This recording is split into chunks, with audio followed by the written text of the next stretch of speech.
കയറി വന്നപ്പോൾ കണ്ടത് വെറും വൃത്തിഹീനമായിട്ടുള്ള രീതിയിൽ ഫുഡ് ചെയ്യുന്നത്. ഇതിനകത്തും എല്ലാം ഈച്ചയായിരുന്നു. പപ്സിന് എടുത്ത് വെച്ചേക്കുന്ന മുട്ടയാന്ന് തോന്നുന്നു. ഇതിവിടെ ഇതിൻ്റെ മേളിൽ കിടന്നത് ഇതിൻ്റെ മേളിൽ നിറച്ച് ഈച്ച. മയനൈസ് ഇത് എടുത്ത് വെച്ച് മിനിറ്റുകൾ കഴിഞ്ഞാൽ ഇത് ചീത്തയാവുന്ന സാധനമാണ്. ഇത് ബർഗർ, ഇതിൻ്റെ മേളിലെല്ലാം ഇങ്ങനെ ഈച്ച പൊതിഞ്ഞിരുന്നത്. ഈച്ചയരിക്കുന്ന പപ്സും ബർഗറും, ദിവസങ്ങൾ പഴക്കമുള്ള മസാലക്കൂട്ട്, വൃത്തിയെന്ന വാക്കുപോലും കേട്ടിട്ടില്ലാത്ത പ്രദേശം. ഇവയൊക്കെ തയ്യാറാക്കുന്ന എണ്ണ കണ്ടാൽ കരിയോയിൽ പോലും നാണിച്ചു പോകും. ഇവയൊക്കെ ഇന്നും നാളെയുമായി കുണ്ടറയിലെയും പരിസര പ്രദേശങ്ങളിലെയും ബേക്കറികളിൽ എത്തേണ്ടതായിരുന്നു. പഞ്ചായത്ത് മെമ്പർ കണ്ടത് ഭാഗ്യം. ഇപ്പൊ ഞാൻ വന്നതിന് ശേഷം ഞാൻ പറഞ്ഞതിന് ശേഷം ഇതിന്റെ മേളിലെല്ലാം പേപ്പർ എടുത്തിട്ട് ഈ എണ്ണ ഇതിനുണ്ട് ചിക്കൻ റോസ്റ്റ് ചെയ്തതാന്ന് തോന്നുന്നു.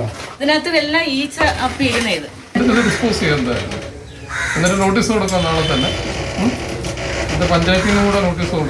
വാടകയ്ക്കെടുത്ത വീടിന് സമീപത്തെ ഷെഡിലായിരുന്നു ഇവ തയ്യാറാക്കിയിരുന്നത്. ചന്ദനത്തോപ്പ് സ്വദേശിയുടെ ഉടമസ്ഥതയിലുള്ള സാരഥി ജംഗ്ഷനിൽ പ്രവർത്തിക്കുന്ന ഹലാൽ കഫേ എന്ന സ്ഥാപനത്തിൽ വിൽക്കാനാണ് ഇവയത്രയും തയ്യാറാക്കിയിരുന്നതെന്നാണ് വിവരം. സ്ഥാപനത്തിൽ പഞ്ചായത്ത് മെമ്പർ എത്തുമ്പോൾ 2 ഇതര സംസ്ഥാന തൊഴിലാളികൾ മാത്രമായിരുന്നു ഉണ്ടായിരുന്നത്. ഈച്ചയുടെ കൂടായിരുന്നു. എല്ലാരോടും പറയുന്നത് ഇങ്ങനെയുള്ള സാധനങ്ങൾ ഉപയോഗിക്കരുതെന്നാണ്. ഇതൊക്കെ ഉപയോഗിച്ച എണ്ണ പിന്നെ കളയണമെന്നാണ് പറയുന്നത്. ഈ എണ്ണയാ ഇത് വീണ്ടും അവർ ഉപയോഗിക്കുന്നത്. ഇത് ഉണ്ടാക്കിയിട്ട് ഇതിനകത്ത് പൊരിച്ച് വെച്ചേക്കുക. യാതൊരു മാനദണ്ഡങ്ങളും പാലിക്കാതെയാണ് സ്ഥാപനം പ്രവർത്തിച്ചു വന്നത്. അതുവഴി വന്ന പഞ്ചായത്ത് അംഗം ദുർഗന്ധം കാരണം എന്താണെന്ന് കയറി നോക്കിയപ്പോഴാണ് സ്ഥാപനം പ്രവർത്തിക്കുന്ന വിവരം ശ്രദ്ധയിൽപ്പെട്ടത്. തുടർന്ന് ആരോഗ്യവകുപ്പ് ഉദ്യോഗസ്ഥരെ വിവരം അറിയിച്ചു.